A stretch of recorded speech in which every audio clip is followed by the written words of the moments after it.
Hello and welcome to Sounding Board, a community access television production of Sir Optimus International of Novato. My name is Madeline Peters, and I am interviewing our guest today, Bronwyn Harris, who is an author of a lovely book, Literally Unbelievable, Stories from an East Oakland Classroom. But before I introduce Bronwyn, I'd like to give you a little bit of information about our organization, Sir Optimus International. The mission of Sir Optimus is improving the lives of women and girls through programs leading to social and economic empowerment. So then, thank you very much, Bronwyn. I know we've been communicating for quite some time. Thank you very much for taking the time to be here and to talk about your experience. This is an opportunity for people to tell their story, and I found your story very compelling, so I'm glad to have you here. I'm very glad to be here. Be part of Sir Optimus, our Sounding Board program. So anyway, why don't I just kind of have you set the context, a little bit about your background for our viewing public. Sure. I grew up in Petaluma, which, if you don't know, is a little suburban town. It's growing, but and I went to UC Davis, and then I got my teaching credential at Sacramento State. And at some point during my teaching credential program, I decided I wanted to work in Oakland. And I can't really pinpoint what led me to that decision. Most of my professors thought it was a terrible decision and were not shy about telling me. But I decided to do it, and I got my teaching credential in December 1999.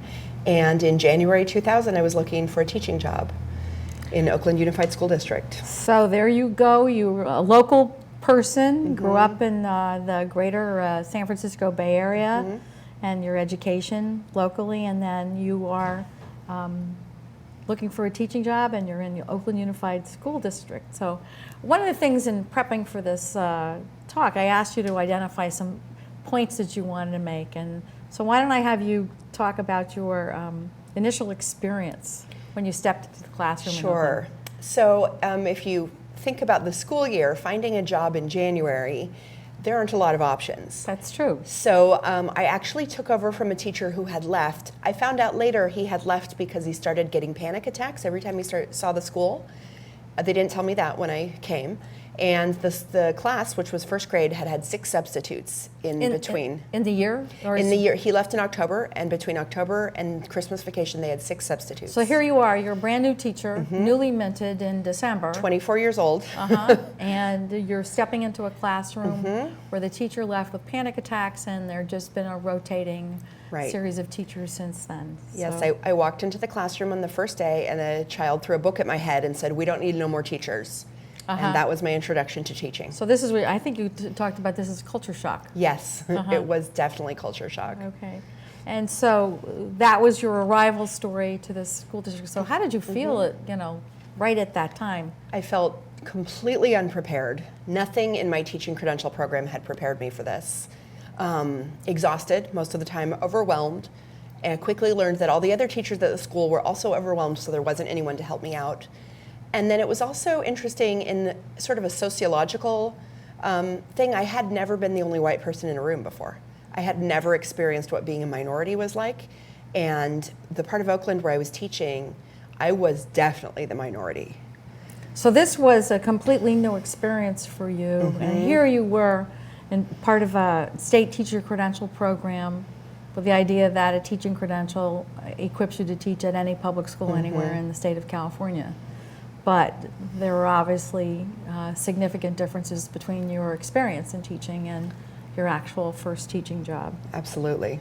And so one of the things that, and I'd like to talk about my interest in having you come here is you published this book, Literally Unbelievable, and I'm a professor of education at a local school and in teacher education. And I remember finding this information, and I was just mesmerized by your story. It really had an impact on me, and I thought I wanted to make sure that I had an opportunity to have a larger conversation with you. So here you are now telling me about this culture shock experience that you are looking at, really kind of not just being a new teacher, but really facing who you are and what your experience has been trying to kind of navigate schooling in East Oakland. Yes, and I'd like to read a section, if that's I would okay. love that. Oh, yes. This section sort of sums up some of the culture shock I felt, because I had come in with a certain set of expectations, of what it was like to be a child. You had a home, you ate 3 meals a day, you went to school, you were expected to graduate from high school, and those were the kids I was prepared to teach, and this is what I came into. Okay, let me hear. I have a tendency, like many people, to overuse the word need.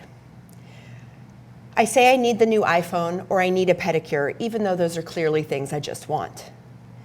My greatest lesson on distinguishing between wants and needs came with my first grade class during my first year of teaching. Volunteers from the business world came to our school through the Junior Achievement Program to teach for a day. As a new teacher, I was totally overwhelmed and relieved to not be responsible for lesson plans for even one day.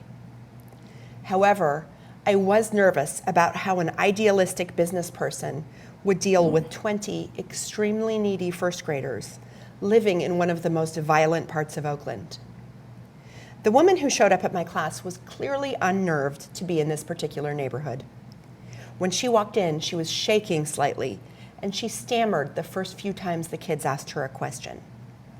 But she collected herself quickly enough and taught in an enthusiastic and respectful manner. She went over the official Junior Achievement curriculum, which included basic map skills and identifying the different parts of a city. Then she got to needs versus wants. I don't remember exactly how it fit into the lesson as a whole, but I can still picture the images she used. Cutouts of an ice cream cone, roller skates, a house, a plate of food, a t-shirt, etc. The class was supposed to vote on whether each item was a need or a want, and the picture was then taped to that side of the board. For some of the items, there was clear consensus. Everyone agreed that while roller skates and bicycles were nice to have, they were definitely not necessities. So those items went on the wants side of the board. Others required some explanation. Ice cream was supposed to be a want, as it's a treat, but the plate of food represented food as a whole, which went under needs. The businesswoman seemed happy with the class discussion and the decisions the kids were making as a group, right up until she got to the picture of the house. The class collectively decided that it belonged on the wants side. The guest teacher looked confused and then clarified that this image included apartments also, which was quick thinking on her part. But the kids were still not sold. That's a want, many insisted. The woman looked at her notes and clarified that it was supposed to be a need. People need homes. One 6-year-old saw her confusion and helpfully jumped in with an explanation. My uncle don't have a home, she said, and he's still alive. Other kids started jumping in. My friend lives in a shelter. She don't have a home. Some of my family members are homeless. My mama used to live on the street, but when she had kids, she moved to my auntie's house. One after another, at least half the class shared their anecdotes about homelessness, and they all agreed, homes are a want. My guest was taken aback. This had not fit into the cookie-cutter script she'd been given. These kids were young enough that most of them were not fully aware of how shameful mainstream society considers homelessness to be. They definitely didn't like it, but for them, it was a normal part of life. After school that day, the guest teacher stayed to talk to me and began to cry. She said she had never thought about this kind of poverty existing in the Bay Area. She pointed out that none of the students looked homeless, as they were all clean and wearing nice clothes. She was also confused why I hadn't corrected them. She thought they should know that homes were a need. I didn't agree, though. I thought the kids had a good point. That's very compelling. That was only one of the many, many culture shocks I experienced. So in telling this story, because obviously this story made it into your book, as you said, there were many stories. What does this story particularly highlight for you? It really highlighted to me how much invisible need there is, because the kids, the woman was right, the kids didn't look homeless. What she was expecting and what I was expecting, I think, is if someone was homeless, they were sleeping on the street. They were in a tent encampment, something like that. And there's so many different ways that kids are homeless. You know, I've had kids who lived in shelters, kids who, you know, just couch hopped between different relatives' houses. You know, there's just, we don't see that. And since it's shameful, at a certain age, the kids learn to hide it. And then there's no way to help them. And then you see kids missing school because they couldn't wash their clothes, or they didn't have a ride to school from where they were now staying. Right, and as you said, well, the couch hopping, you know, then you don't know how far from school they are. Right. And what it takes. So as you said, certain types of homelessness are invisible. Exactly. And I think what you bring up is a good point. We need to be understanding that, because things are not seen so easily with markers indicating homelessness or other types of conditions. Right. You can't always see. You can't see when a child's hungry. Right. You can't see when they've witnessed violence. This was all part of your immense learning and your inauguration into teaching. Right. So then let's kind of, one of the things I wanted to also ask is, what did you learn about yourself, you know, as you, in terms of your initial experience? I learned a lot about white privilege. I learned a lot about the fact that I had assumed my whole life that white people were the default. Other people had labels. If you just talk about a person, you know they're white. This was not true here. This was my first year of teaching. I was teaching first grade, 6-year-olds. You know, they're really little. They say whatever's on their mind. We were teaching about Martin Luther King, and I was a brand new teacher, and I was really struggling. And I said something, you know, like very, very, you know, superficial, like, before Martin Luther King, black kids and white kids couldn't go to school together, you know. And a kid said, "Teacher, what are you talking about?" She said, "Black kids and white kids don't ever go to school together." Because they had never. And then another kid piped up and said, "I don't think there are white kids. There are 3 kinds of kids. There are black kids, Mexican kids, Chinese kids." And then all the Vietnamese kids in the class got really upset. "Don't call us Chinese." But what it showed me was, I had never had to be the minority. I had never had to think about that all the people in the room looked different than me, that maybe they were judging me based on my race.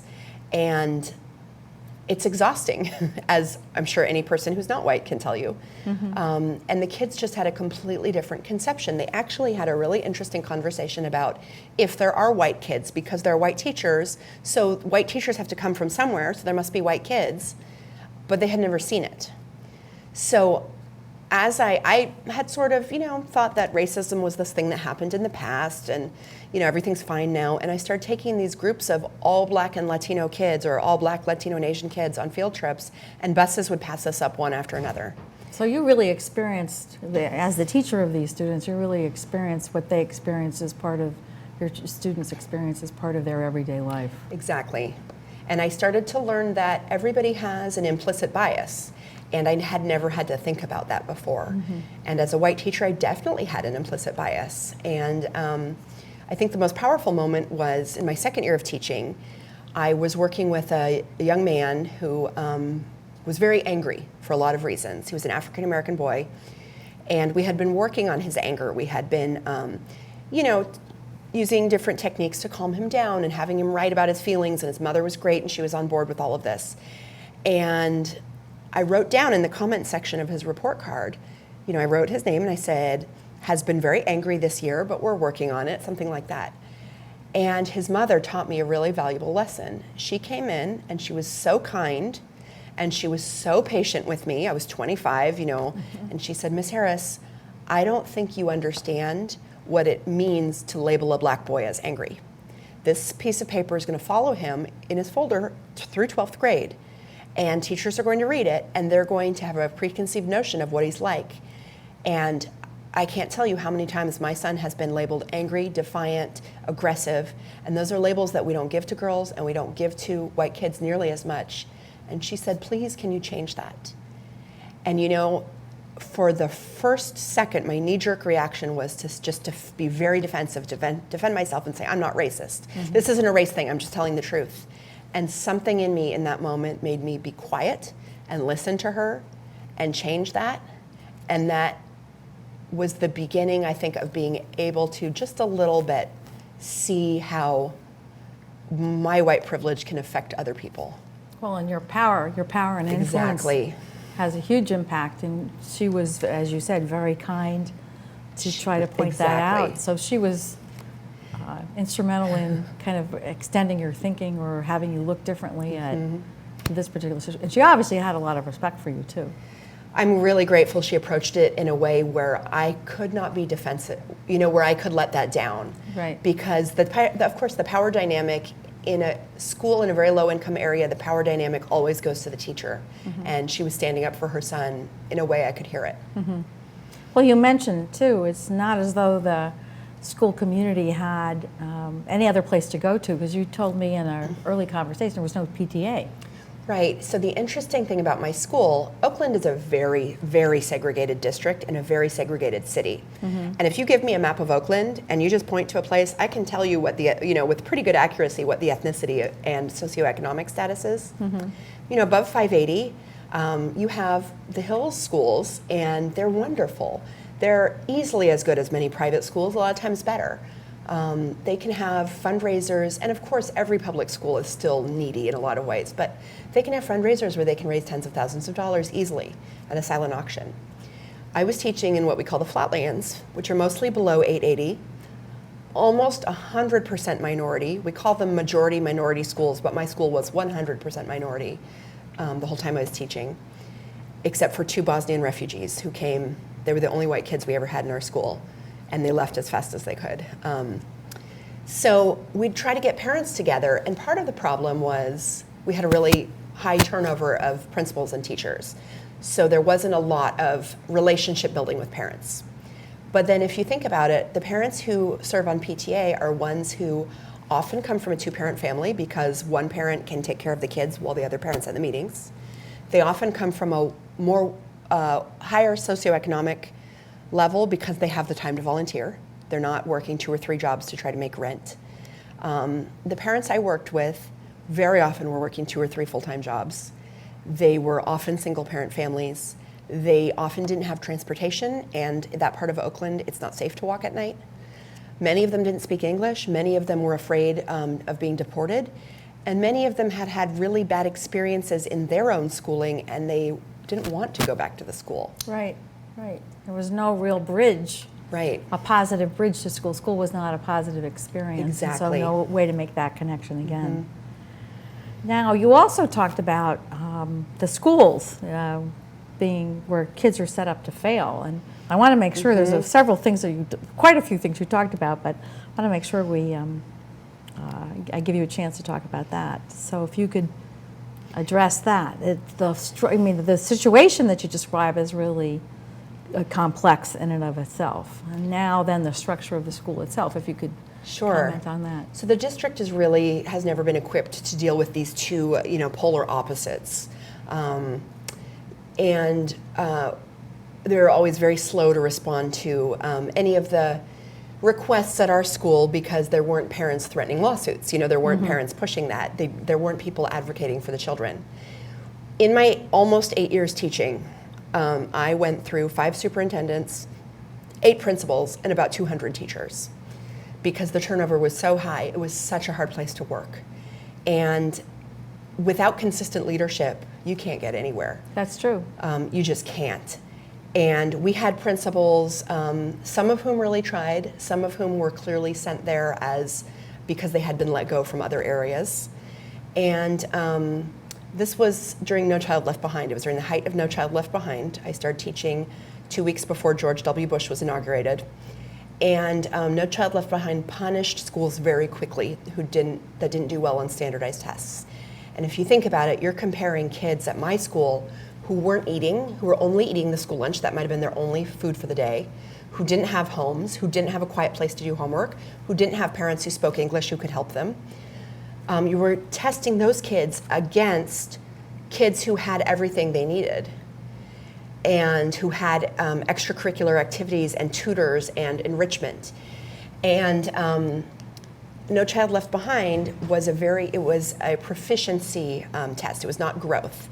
And the difference, very quickly, is And if you follow politics, you may have seen Senator Al Franken trying to explain this to our new Secretary of Education, is that in growth, for example, if I'm teaching a 5th grade class, if I have a child come in who's reading at a kindergarten level, which happens, and I get that child, we work really hard all year, and that child gets up to a 4th grade level, under proficiency tests, they are still seen as a failure because they're not at 5th grade level. It doesn't matter that they jumped grown, 4. yeah. Exactly. Growth would measure the growth. Mm-hmm. And so what we were told constantly by administrators was you only focus on the children who are right below grade level or at grade level to keep them there. You ignore the really high achieving children, and you ignore the far below basic children, because what we need to do is keep our school open.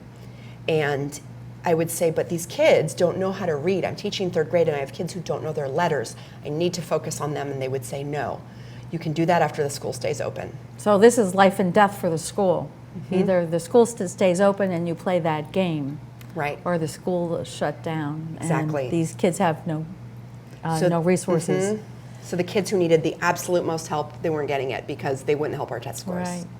There's another point that I wanted to make sure that you made, and as with all these programs, we never have enough time, and that's the amount of trauma. So if you could comment briefly on the kinds of what these children come to school with. Sure. So I had kids in my class who had seen parents murdered, who had literally seen their parents killed, who came to school the next day because there was nowhere else for them to go. And we didn't have any resources for them. We didn't have counseling. I was just doing my best during the school day to, talk to them when they needed it. I had kids who had seen drive-by shootings, kids whose, relatives were in prison, kids who seen domestic violence. It's not unlike kids living in a war zone. And in fact, the police, I found out later, called the intersection where our school was, they called that the killing zone, because it was the highest murder rate. It was the most violent section of Oakland. And we expected these kids to come to school and to be quiet and to listen and to learn everything just like any other kid. And research everywhere shows that traumatized people cannot learn as well. Right. And there were no resources. And some of these kids have gone on to prison, some of them have been killed, some of them have killed other people. And I really, truly believe that if we had dealt with this kind of trauma when they were younger, we would not have so many problems. So it's a whole matter of having to rethink who is it that we are serving in these schools and what are the resources we need. Exactly. We are just about out of time. We have a few more minutes left. I'm wondering, you've touched on some very profound things in your experience. What is one thing that you'd like to leave with our viewing audience about your experience? And I'd like to tell you about the feelings papers I made, and I can read just a very brief section because Sure. I know time is running out. So I'll sort of summarize the first part, which is the best principal I ever had told us that don't ever ask a child why they're acting the way they are unless you want to know the answer, because some children have seen a lot and that there's a reason. And I came up with this tool where the kids could fill out, there was a paper that had different feelings, and they could check off what they were feeling, and they could give it to me. And I hoped it was a way that they could acknowledge their feelings, know someone else acknowledged it, and we could work through things, because learning is not separate from emotions. So I'm going to read just the very end of this. This is all in my book, of course, which can be bought at my website or on Amazon. So they would give me these feelings papers, and, I'll just start here. Some kids were less able to cope with feelings than others. These students would alternate between crying, raging, and blaming themselves. I learned to sit with them when I could and say, "It's okay right now. You're okay right now. I know you feel bad, but you're okay. We're going to do this together." Those words were all I had to dole out to kids who had seen some horrible things, or had people leave them who shouldn't have left them, or who just hated themselves. At those times, all I could do was hug them and say, "You're okay right now. I'm taking care of you right now, and you're okay." I think the most I could give them was a feeling of being all right just for that 1 minute. It was inadequate, but I hope it was better than nothing. These papers didn't solve any of the problems in my students' lives. They still had parents who were incarcerated, they still witnessed and suffered abuse, and they still experienced the tragedies that come with living in a low-income, high-violence areas. But the act of identifying their feelings and having them validated was a tool that helped them take control over their emotions. As a result, they were less at the mercy of their feelings and more able to determine what they needed. At the very least, my goal was that, as they got older, they would remember that their feelings were always valid and that someone along the way cared about helping them figure that out. And at least these students had you to take that time to care. We are now out of time, Bronwyn. Thank you so much for being here. Thank you. This was a very touching interview with you. Thank you to our viewership. This is Sounding Board, a television production of Seroptimus International of Novato. Again, my guest today is Bronwyn Harris, author of Literally Unbelievable. Thank you very much to Novato Community Television and the crew, Marcus Oken for being our camera person, to the executive director, Pam Hazley, and to Seroptimus members who serve in support of this program. Thank you to Carol Bennett. My name is Madeline Peters, and today's program has been truly, literally unbelievable.